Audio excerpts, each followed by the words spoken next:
We have an announcement finally on whether cell phones cause cancer. It's something that could affect all of us and our children. Scientists from the World Health Organization have been reviewing studies for the last week or so. I want to bring in our senior medical correspondent, Elizabeth Cohen, who joins us live with the findings. Essentially, what did they find? The World Health Organization says that the radiation from mobile devices like cell phones is a possible carcinogen to humans.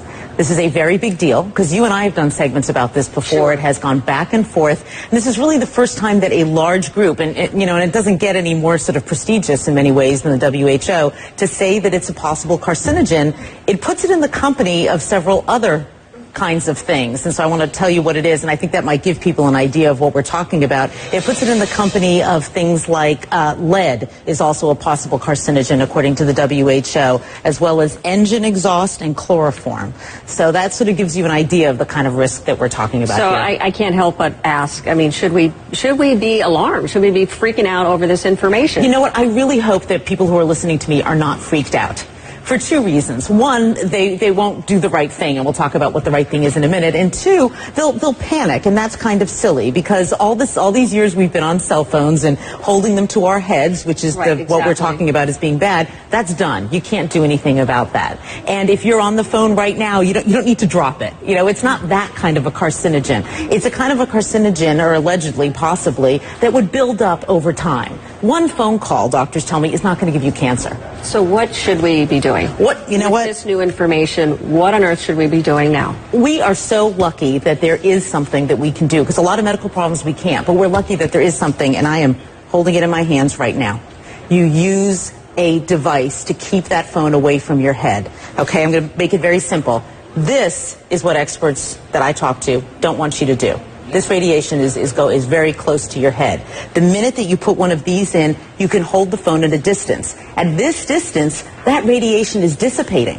It's not going to affect you very much, if at all. Hold it away from your head, which means using a wired piece like this or a Bluetooth, or put it on speakerphone.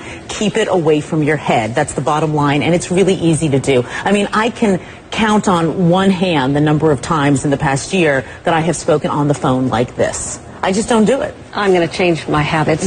Do you have any idea, or did who say anything about whether or not it can be on your body, on your person, in a pocket, in a holster, anything like that? Did they weigh in at all? WHO really focused on gliomas, which are brain tumors, because that's what a lot of the studies have been on. But Suzanne, I've certainly spoken to experts who say that they themselves do not carry it on their bodies, that they figure why take that risk if there is a risk, and so they will carry their phones in their purses or in a briefcase. You know, they'll try to keep it a bit of a distance away from their bodies, but the jury is still out on that. And what do you think cell phone companies are going to do? How do they respond to this? Is there a way that they can manufacture a safer phone, or? Right, we're seeking a response from the CTIA, which is the industry group, and I think what could happen is that people like the FCC, or other groups like that in other countries might say, this is important what the WHO is saying, and so maybe we ought to tell cell phone companies to make phones with lower radiation. You know, that's a possibility. They may say, tell cell phone companies, go back to the drawing board, come up with a phone that emits less radiation. So bottom line, for those who are watching and who've wondered about whether or not this causes cancer, right, it's all about keeping it away from your head. Right. The WHO says possibly. So experts I've talked to say why in the world would you take the risk? Keep it away from your head by using some kind of an earpiece.